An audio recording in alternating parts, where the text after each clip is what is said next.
Shalom les amis, j'espère que vous allez bien.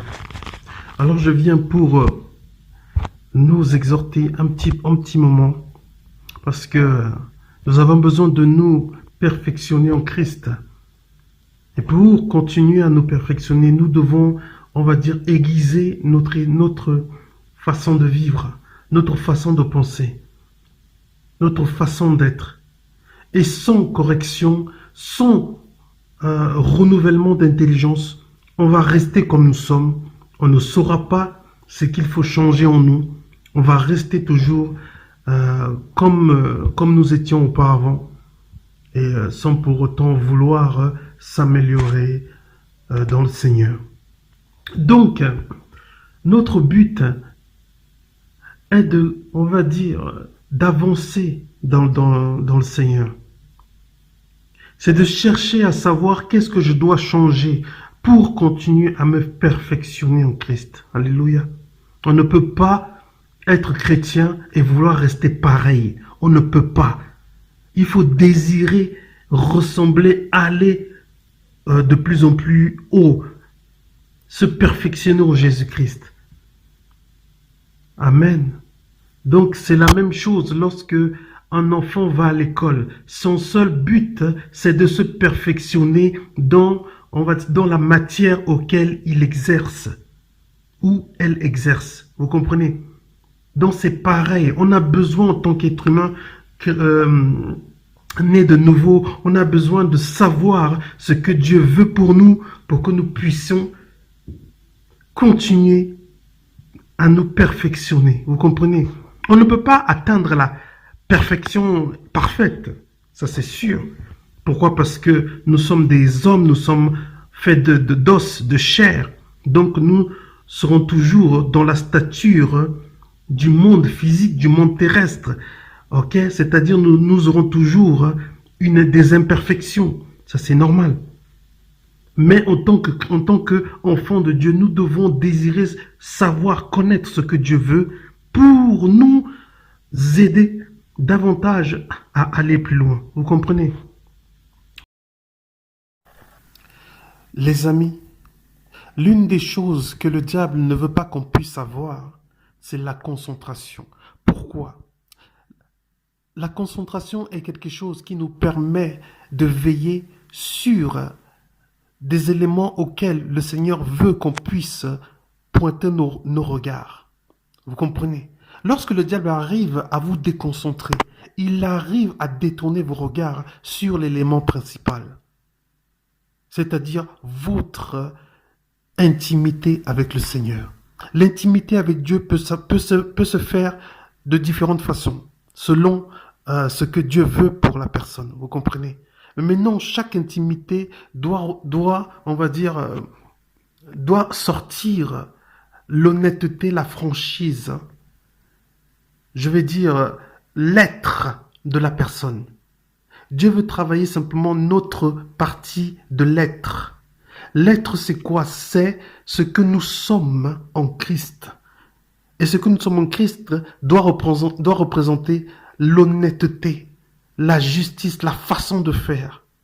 Vous comprenez? Et c'est ça ce que le diable veut détourner, veut nous éloigner. Vous comprenez? Alléluia. Donc, c'est important en tant que frères et sœurs d'avoir de la concentration. Concentration, c'est ce qui fait que vous ne perdez pas votre focus, votre concentration, votre but, on va dire, l'élément principal qui vous tient spirituellement éveillé, qui vous tient, on va dire, debout spirituellement. Ok? Si le diable arrive à vous avoir, vous allez vous déconcentrer et vous allez commencer à entrer dans des soi-disant choses qui n'ont plus rien à voir avec la parole de Dieu, l'amour de Dieu. Vous comprenez? Donc la seule façon d'y arriver est d'arriver à se faire violence soi-même, de se dire, je dois apprendre à rester focus sur la parole de Dieu. Vous comprenez? Je dois apprendre à rester tout simplement focus, pas religieux. La religion, c'est de faire de Dieu, on va dire, une sorte d'image que nous-mêmes nous nous construisons dans notre tête. Vous comprenez? Or, lorsqu'on sort de la perspective religieuse, nous entrons dans une dimension, dans une sorte de vision par rapport à Dieu, sur ce que Dieu dit dans sa parole et au niveau de la mise en pratique de sa parole. Vous comprenez? Alléluia. Donc c'est important, frères et sœurs, de bien faire attention sur ce que nous sommes, ce que nous faisons en Christ. Nous devons veiller à respecter la parole de Dieu.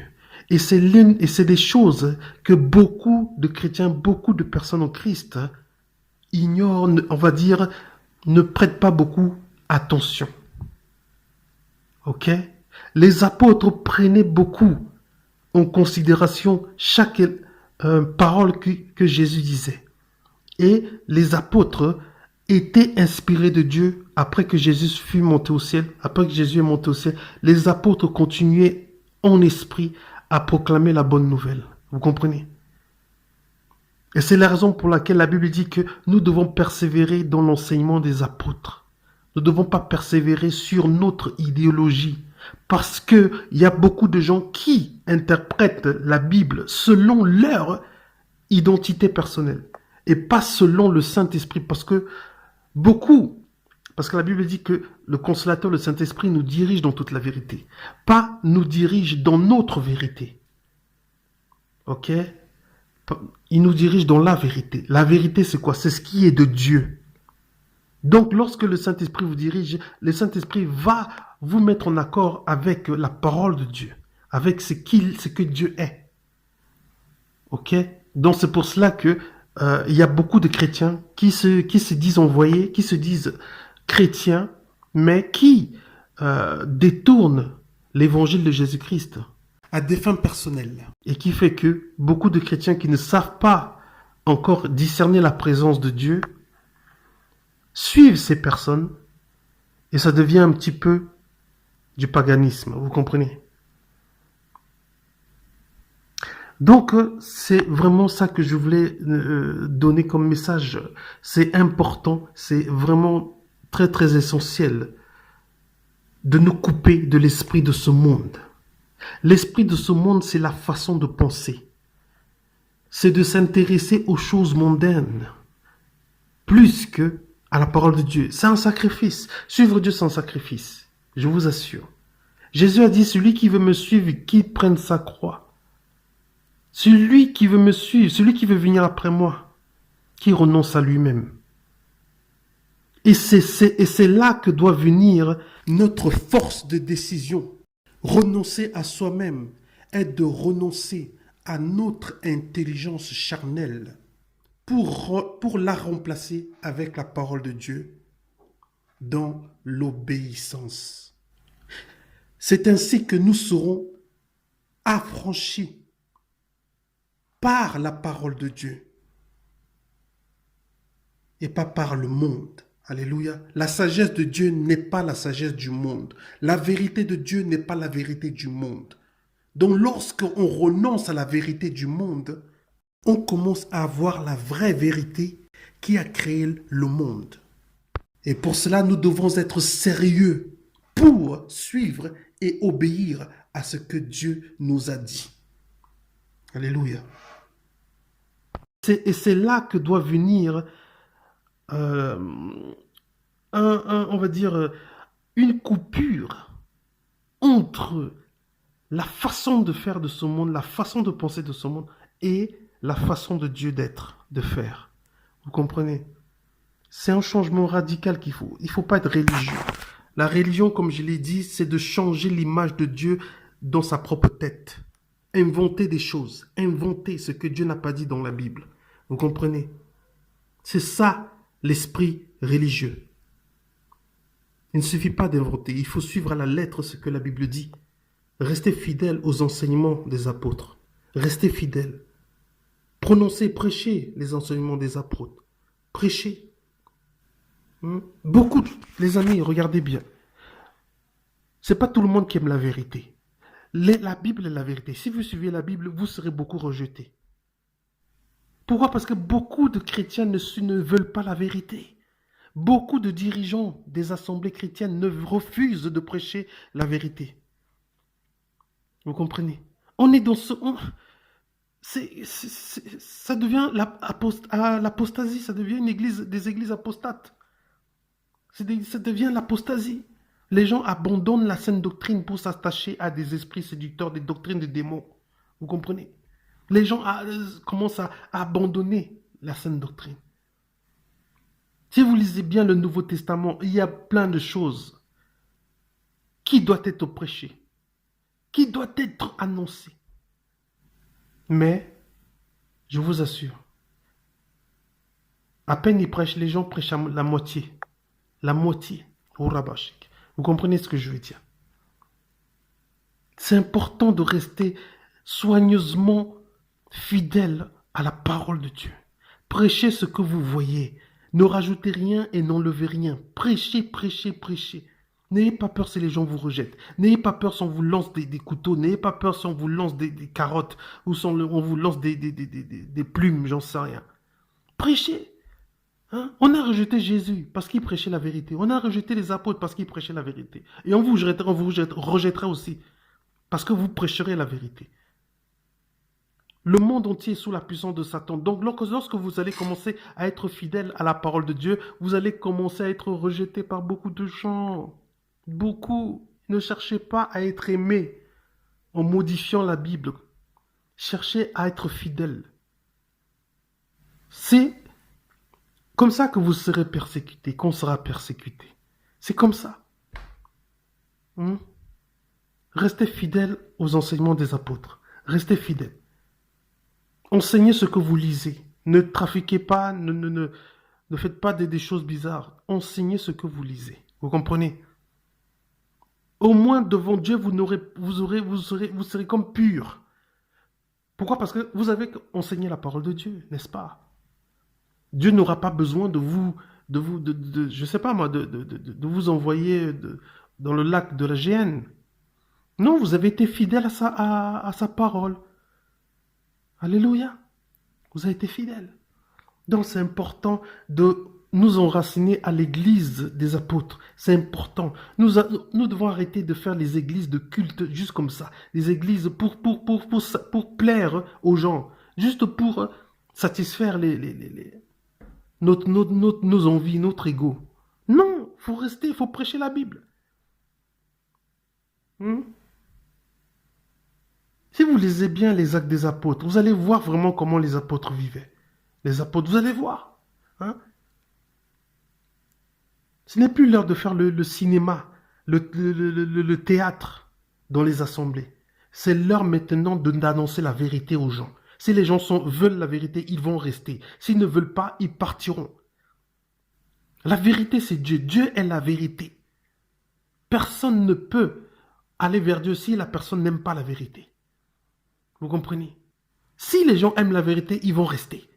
Et ceux qui ne veulent pas la vérité, vaut mieux faire le tri. Vaut mieux vraiment dire la vérité maintenant et savoir qui aime Dieu, que de continuer à prêcher ou annoncer ce qu'on veut. Et l'église va se remplir, va se remplir, va se remplir. Mon Dieu. Amen, alléluia. Donc c'est ça que je voulais annoncer parce que les gens qui enseignent la pure vérité seront toujours, on va dire, rejetés. Vous comprenez? Parce que beaucoup sont des agents du diable. Et les agents du diable ne veulent pas la vérité. Vous comprenez? Les apôtres disaient la vérité. Ils n'avaient pas peur. Pourquoi? Parce que l'Esprit de Dieu, c'est-à-dire la puissance de la vérité, la puissance du Saint-Esprit était là. Et quand tu dis la vérité, vous comprenez? Dieu agit d'une manière incroyable. Il faut dire, il faut annoncer. Amen. Donc c'est ça que je voulais annoncer pour pouvoir encourager les gens qui ont peur, voilà, de perdre des gens s'ils commencent à dire la vérité. Il faut pas avoir peur. Faut dire les choses. Alléluia. Il faut dire. Moi, c'est comme ça que maintenant que je suis. Je dis la vérité. Je dis la vérité. Même si on me rejette, même si je suis seul, je dis la vérité. Je ne suis pas là pour plaire aux gens. Les gens vont en enfer. Si on n'annonce pas la Bible comme il est écrit, on participe à la destruction des gens, de les envoyer nous-mêmes en enfer. On participe à l'œuvre de l'enfer. Vous comprenez?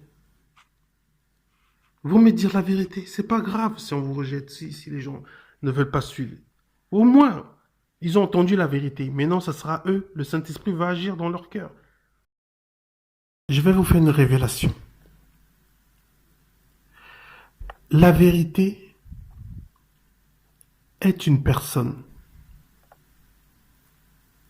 La vérité possède une atmosphère. Lorsque vous proclamez la vérité, vous êtes en train d'amener la personne qui est cette vérité. Et vous emmenez aussi son atmosphère. Et c'est cette atmosphère qui donnera son identité. Et c'est pourquoi il ne faut pas changer la parole de Dieu. Parce que vous êtes en train de changer son identité. N'essayez pas de prêcher ce que vous avez envie. N'essayez pas d'annoncer ce que vous avez envie. Annoncez ce que vous lisez. C'est ainsi que les chaînes vont se briser. Vous comprenez? Alléluia.